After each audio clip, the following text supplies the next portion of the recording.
Good morning students. तो अब तक के लास्ट वीडियोज में हमने इस चैप्टर का दो टॉपिक पढ़ लिया, एक सिंगल प्योरली रेजिस्टिव सर्किट और दूसरा प्योरली इंडक्टिव सर्किट। तो सिंगल फेज सीरीज सर्किट का नेक्स्ट टॉपिक जो हम लोग कवर करेंगे उसका नाम है प्योरली कैपेसिटिव सर्किट।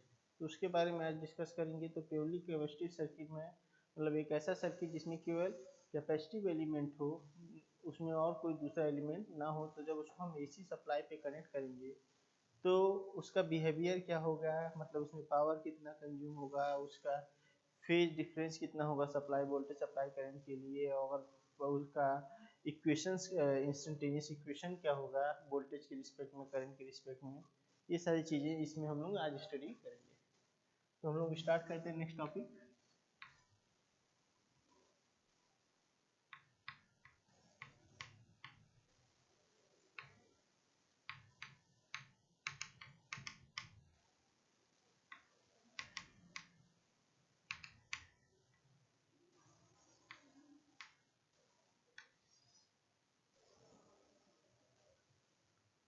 तो टॉपिक स्टार्ट करने से पहले एक हम सर्किट डायग्राम बनाएंगे।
तो यहाँ पे हम लोग एक सर्किट डायग्राम बनाए हुए हैं। यहाँ पे ये हमारा क्या हुआ है, ये प्योरली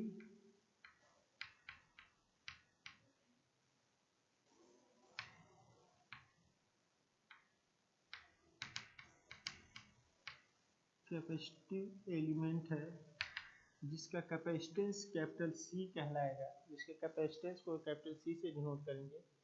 तो जब उस प्योरली कैपेसिटिव एलिमेंट के क्रॉस हम लोग एक एसी वोल्टेज अप्लाई करेंगे, जहाँ पे उस वोल्टेज की वैल्यू इंस्टेंटेनियस फॉर्म में है, जहाँ पे उसके इंस्टेंटेनियस इक्वेशन को हमने रिप्रेजेंट किया है V बराबर V max sine omega T.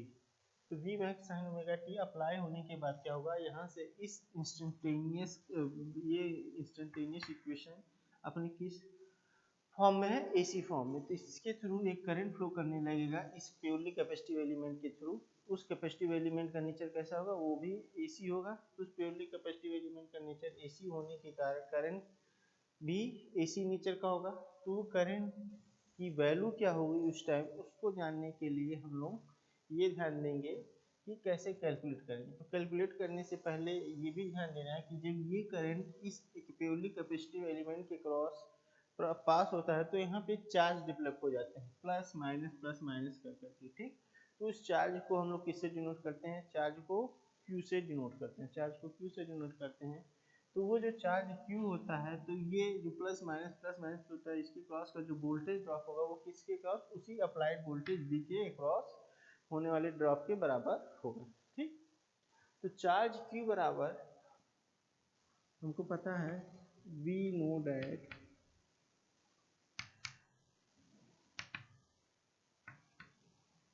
Charge Q is equal to CV।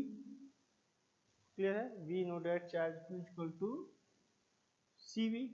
C क्या है बताया, कैपेसिटिव एलिमेंट का कैपेसिटेंस है, V क्या है उस अप्लाइड वोल्टेज है। तो V की वैल्यू पता है हमको, तो V की वैल्यू रख दे, C into V max sine omega t हो जाएगा, ठीक। C is equal to V max sine omega t हो जाएगा, ठीक। तो जब V max sine omega t हो जाएगा तो अब हमको क्या करना है, आई की वैल्यू निकालना है। तो चार्ज और आई में क्या रिलेशन है, we know that by the definition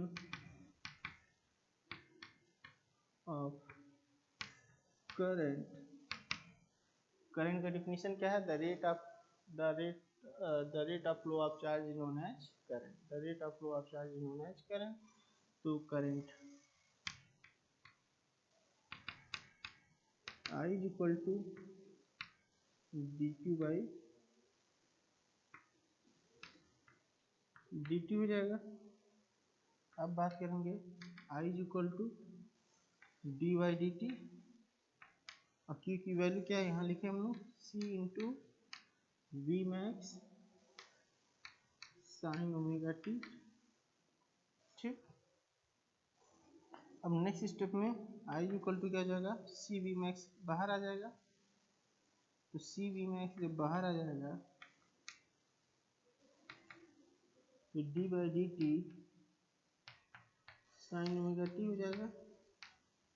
और साइन ओमेगा टी को हम डिफरेंशिएट करेंगे टी के रिस्पेक्ट में, तो क्या हो जाएगा, I is equal to omega into C into V max into cos omega t आ जाएगा। क्लियर है, क्या आ जाएगा, omega into cos omega t. तो ओमेगा जब इसको हम साइन ओमेगा टी को टी के रिस्पेक्ट में डिफरेंशिएट करेंगे तो इसका डिफरेंशिएशन आएगा omega into cos omega t. तो ओमेगा को बाहर ले लिए सी के साथ, तो omega into C into V max into cos omega t. ठीक, अब इस आई को हम नेक्स्ट स्टेप में इस तरीके से भी रिप्रेजेंट कर सकते हैं,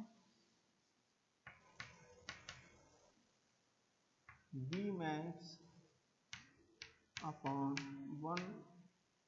one upon omega C into cos omega t. अब वोल्टेज हमारा साइन में, तो करंट को साइन में लिखेंगे तो क्या लिखेंगे, V max into one upon omega C into sine omega t plus by two, pi by two plus theta क्या होता है, sine pi by two plus theta cos theta के बराबर है। तो कॉस थीटा को हमने थीटा के यहाँ क्या लिखे, ओमेगा टी, तो यहाँ पे pi by two plus theta यहाँ क्या लिखिए, pi by two plus omega t. ठीक, अब करंट का नाउ इंस्टेंटेनियस करंट,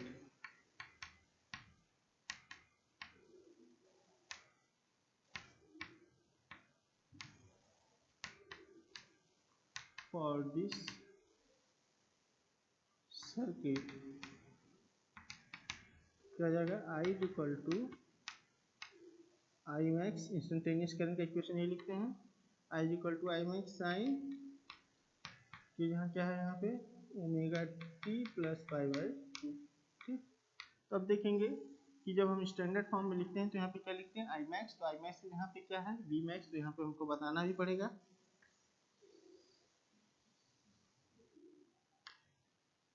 कि where I max is equal to V max by one upon omega C. ठीक, ये हमको बताना भी पड़ेगा कि यहाँ पे आई मैक्स की value V max upon one upon omega C के बराबर है। ठीक, तो अब इसके आगे हम लोग स्टार्ट करेंगे पॉइंट वाइज एनालिसिस। तो पहला एनालिसिस होता है हमारा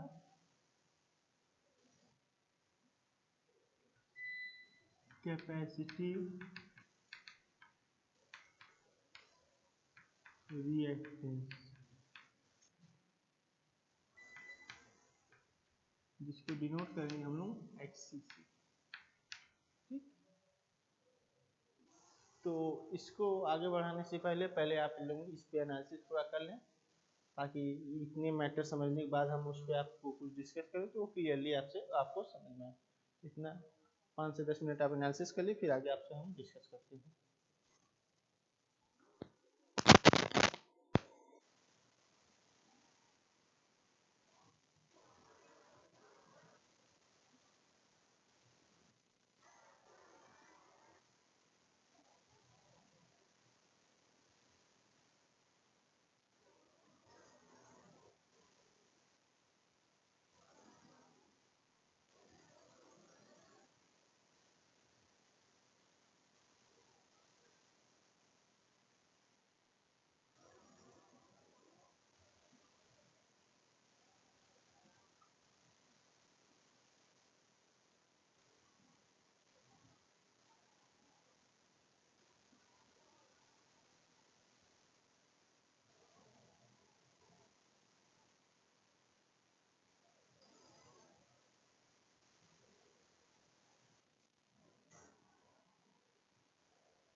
होंगे, स्टडी कर चुके होंगे।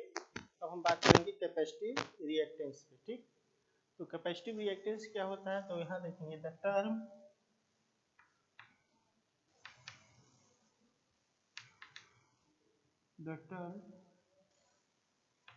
One upon omega into C in the expression of I max is equal to V max upon 1 by omega c is known as capacitive reactance. It is denoted by Xc and measured in ohm. ठीक, measured in Om. Clear है? क्या बताया जा रहा है कि जो हम कैपेसिटिव रिएक्टेंस, ये पहला पॉइंट है हमारा कैपेसिटिव रिएक्टेंस, जिसको हम एक्सी से डिनोट करते हैं। तो एक्सी क्या होता है, the term 1 upon omega C in the expression of I max. I max is equal to V max upon 1 upon omega C. तो इसमें जो 1 अपॉन ओमेगा सी टर्म है उसी को हम क्या कहते हैं, कैपेसिटिव रिएक्टेंस। ठीक, and XC is 1 upon omega C. यहाँ से हम ये कह सकते हैं कि एक्सी है वो इनवर्सली प्रोपोर्शनल है 1 अपॉन एक्सी। ठीक, second term, second point, phase angle. Phase angle की बात करें तो वोल्टेज का इक्वेशन यहाँ पे है, V equal to V max sin omega t, और करंट का इक्वेशन हमने यहाँ देखा। तो फेज एंगल देखने से पहले हमको ये देखना है कि पहले दोनों इक्वेशन का फेज क्या है। तो वोल्टेज का फेज क्या है, यहाँ पे ओमेगा साइन प्लस टी के साथ प्लस माइनस क्या है, जीरो है, यानी कि इसका फेज जीरो है। करंट के इक्वेशन में ओमेगा टी के साथ प्लस माइनस में क्या है, पाई बाई टू है, तो उसका फेज पाई बाई टू हो गया। जीरो और पाई बाई टू के बीच का जो एंगल होगा उसी को हम लोग क्या कहेंगे, फेज एंगल। ठीक, तो जीरो और पाई बाई टू के बीच में कितना एंगल बनेगा, पाई बाई टू बनेगा। तो इसलिए इसका फेज एंगल कितना हो जाएगा, पाई बाई टू, जिसको हम 90 डिग्री कहेंगे, हो गया phase angle.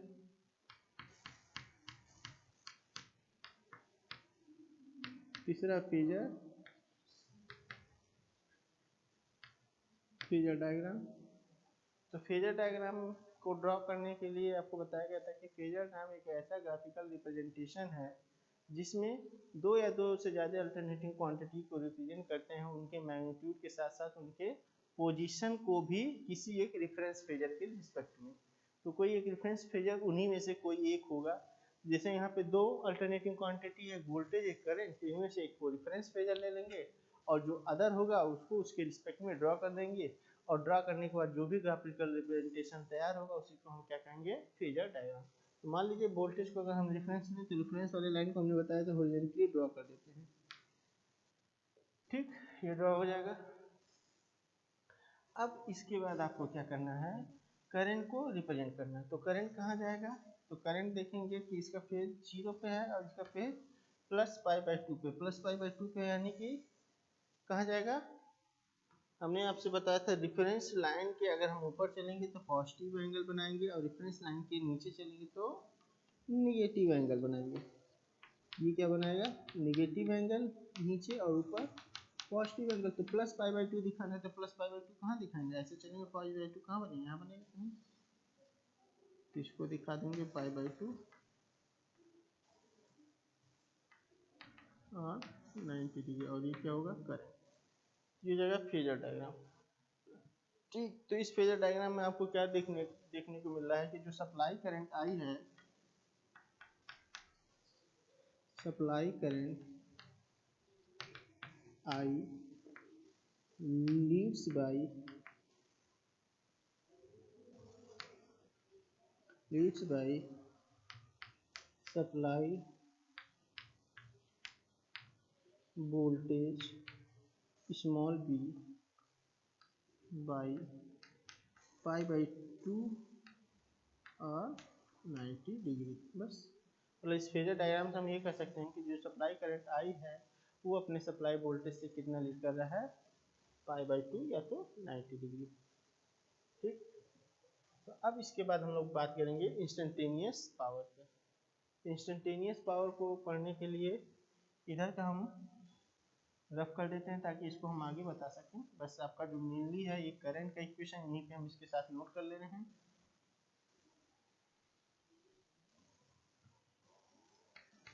I equal to क्या है, आई max sine omega t plus pi by 2 आया है। ठीक, बाकी चीज़ों को इरेज कर दिया जा रहा है ताकि हम आगे की चीज़ों को आपसे डिस्कस कर सकें।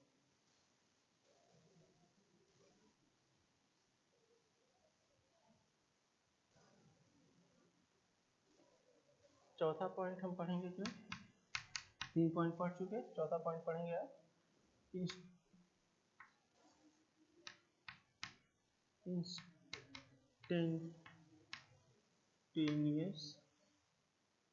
पावर, क्योंकि small p equal to small v into small I. Small p का वैल्यू कैलकुलेट करने पहले v की इक्वेशन रखेंगे, v max sine omega t, I का इक्वेशन रखेंगे I max sine omega t plus pi by 2। ये किसको बदल करके लिखा गया है, ये कॉस को बदल करके लिखा गया, और वी मैक्स आई मैक्स दोनों का जो मैग्नीट्यूड है वो मल्टीप्लाई हो जाएगा, ये क्या हो जाएगा साइन ओमेगा टी, और इसको बदल कर लिख देंगे कॉस ओमेगा, इसको मतलब sign omega t plus pi by 2 को। अब दोनों को फार्मूले का शेप देने के लिए 2 से ऊपर नीचे मल्टीप्लाई कर लेंगे, V max I max by 2 into bracket में 2 sine omega t into cos omega T.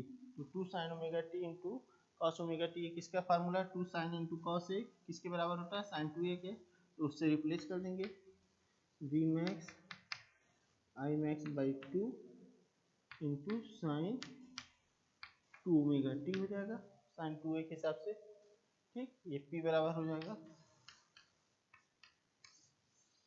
ये क्या है, इंस्टेंटेनियस पावर। अब टोटल पावर का बात करेंगे, total power capital P is equal to average of P। तो एवरेज ऑफ P जब निकालेंगे तो V मैक्स आई मैक्स क्या है, मैग्नीट्यूड है, into average of sine 2 omega t. ठीक, और आपसे बताया गया था एक अल्टरनेटिव साइकिल में क्या होता है, एक हाफ में पॉजिटिव एक हाफ में निगेटिव, तो इसका जब एवरेज लेंगे तो किसके बराबर हो जाएगा, 0 के बराबर। यहाँ लिखेंगे over a complete cycle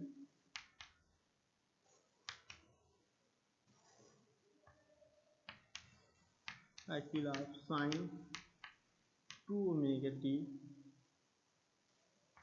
average of sine 2 omega t is always equal to 0। Hence total power P equal to 0। ये हो जाएगा आपका total power P is purely capacitive, यानी कि प्योरली कैपेसिटिव सर्किट में भी टोटल पावर कितने के बराबर होता है, 0 के बराबर होता है।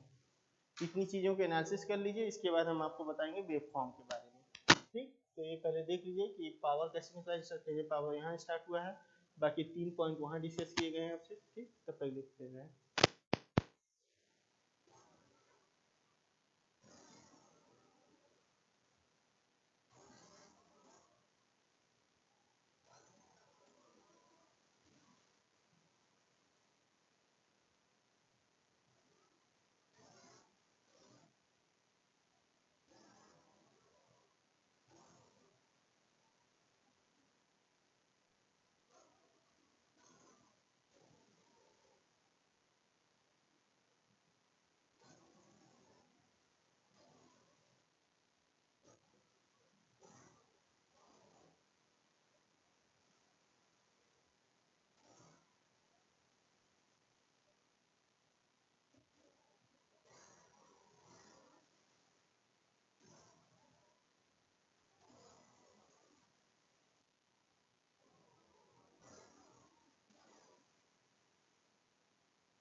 तो स्टूडेंट्स आप ये देख चुके होंगे, अब हम बात करेंगे आपसे वेव फॉर्म के बारे में। तो वेव फॉर्म तो यहीं पे ड्रॉ कर दिया जा रहा है, इसको हटा करके।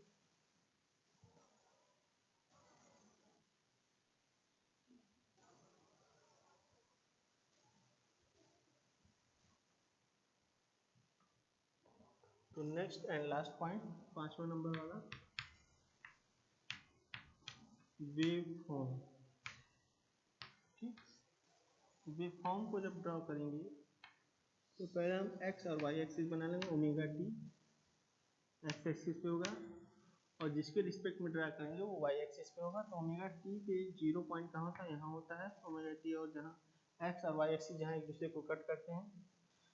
तो जब वोल्टेज को हम बनाएंगे, वोल्टेज के लिए वेव फॉर्म बनाएंगे, तो हमने बताया वेव फॉर्म ड्रा करने के लिए उसके साइन के साथ जो एंगल है उसको 0 से इक्वेट कराएंगे। तो ओमेगा टी को जब 0 से इक्वेट कराएंगे तो 0 ही आएगा। उसका मैग्नीट्यूड कैसा, पॉजिटिव है। तो वाई एक्सिस का ये पॉजिटिव साइड है, ये नेगेटिव साइड है। ठीक, साइन के साथ जुड़ा है इसलिए साइन वेव बनेगा। तो ये हो जाएगा वोल्टेज के लिए साइन वेव फॉर्म। ठीक, बात करेंगे नेक्स्ट करंट के लिए। तो करंट के लिए इसको जब 0 से इक्वेट कराएंगे तो ओमेगा टी बराबर माइनस पाई बाई 2 आएगा। तो माइनस पाई बाई 2 कहीं यहाँ पीछे होगा। ठीक, यहाँ से बनेगा। इसका मैग्नीट्यूड कैसा, पॉजिटिव, यानी कि वाई एक्सिस पे पॉजिटिव किधर होता है, ऊपर होता है। तो ये इस तरीके से बनेगा। ठीक, अब बात करेंगे पावर का। तो पावर के लिए इक्वेशन हमने यहाँ निकाला है, V max I max by 2 sine 2 omega t. यहाँ पे 2 ओमेगा टी का मतलब हमने पिछले बार भी बताया था कि इसका मतलब क्या है कि फ्रीक्वेंसी डबल हो गई। फ्रीक्वेंसी डबल हो गई यानी कि अगर साइन का साइकिल 2 पाई के अंदर बनता है तो फ्रीक्वेंसी डबल होने के कारण वो अब पाई के अंदर बनेगा। इसका बात करेंगे मैग्नीट्यूड इन दोनों से ज़्यादा होगा क्योंकि बी मैक्स आई मैक्स का मल्टीप्लाई है और डिवाइडेड बाई 2 है। और फिर बात करेंगे इसका मैग्नीट्यूड कैसे, पॉजिटिव है। तो पॉजिटिव यानी कि ऊपर की साइड से बनाएंगे तो ये बनेगा इस तरीके से 0 से पाई बाई 2 तक एक हाफ और पाई बाई 2 से पाई तक दूसरा हाफ। फिर इस तरीके से ये कंटिन्यू करते हुए चला आएगा। ठीक, ये 0 हो गया, ये पाई बाई 2 वाला लाइन है, ये पाई है, 3 पाई बाई 2 वाला पॉइंट है, ये 2 पाई वाला, इसी पी है, इसी पे बी है, इसी पे आई है। इस तरीके से ये वेव फॉर्म ड्रा हो गया है। ठीक ठीक, तो इस तरीके से ये वेव फॉर्म ड्रा करना है हमको। अगर आप वेव फॉर्म ड्रा करना सीख गए यानी कि सारे पॉइंट के 5 पॉइंट के बारे में जान गए। ठीक, तो पहला पॉइंट आपको ये बताया गया कि कैपेसिटिव, प्योरली कैपेसिटिव सर्किट में क्या होता है, अगर वोल्टेज हम ये देंगे V max sine omega t, तो जो करंट मिलेगा वो हमारा कितना होगा, I max sine omega t plus pi by 2 का, जहाँ आई मैक्स की वैल्यू क्या होगा, वी मैक्स बाई 1/ओमेगा सी। अब बात करेंगे पहला पॉइंट। तो इसमें पहला पॉइंट ये है कैपेसिटिव रिएक्टेंस। तो कैपेसिटिव रिएक्टेंस क्या होता है, जिसको हम एक्सी से डिनोट करते हैं। तो ये आई मैक्स वाले वैल्यू में जो 1/ओमेगा सी, उसी को हम कैपेसिटिव रिएक्टेंस कहते हैं, जिसको एक्सी से डिनोट करते हैं और मेजर करते हैं ओम में। ठीक, नंबर 2 वाले पॉइंट की बात करेंगे फेज एंगल। तो फेज एंगल बताने के लिए पहले दोनों अल्टरनेटिंग इक्वेशन का फेज चेक कर लेंगे। तो वोल्टेज का फेज 0 लेके चले आप, करंट का फेज इस टाइम कितना है, पाई बाई 2 आया है। 0 से पाई बाई 2 के बीच के जो एंगल होगा उसी को फेज एंगल कहेंगे, क्योंकि फेज एंगल हम हमेशा सप्लाई वोल्टेज और सप्लाई करंट के बीच में ही देखते हैं किसी भी सर्किट के लिए। ठीक, तो ये फेज एंगल किसी भी सर्किट के लिए सप्लाई वोल्टेज सप्लाई करंट के बीच में देखेंगे तो पाई बाई 2 आएगा, वो हो जाएगा। फिर हम जब फेजर डायग्राम नेक्स्ट पॉइंट की बात करेंगे, तो फेजर डायग्राम क्या होगा, जो सप्लाई करंट होगा अपने सप्लाई वोल्टेज से 90 डिग्री लीड करेगा अपने फेजर डायग्राम। फिर पावर का बात की, इंस्टेंटेनियस पावर जिसका इक्वेशन नहीं आएगा, लेकिन जब टोटल पावर की बात करेंगे तो टोटल पावर हमेशा कंजप्शन कितना बताएगा, 0 बताएगा। वेव फॉर्म आपके सामने है। इस तरीके से ये टॉपिक भी कवर हो गया। तो नेक्स्ट वीडियो में नेक्स्ट टॉपिक हम लोग डिस्कस करेंगे आपके साथ। तब तक के लिए धन्यवाद, थैंक यू वेरी मच।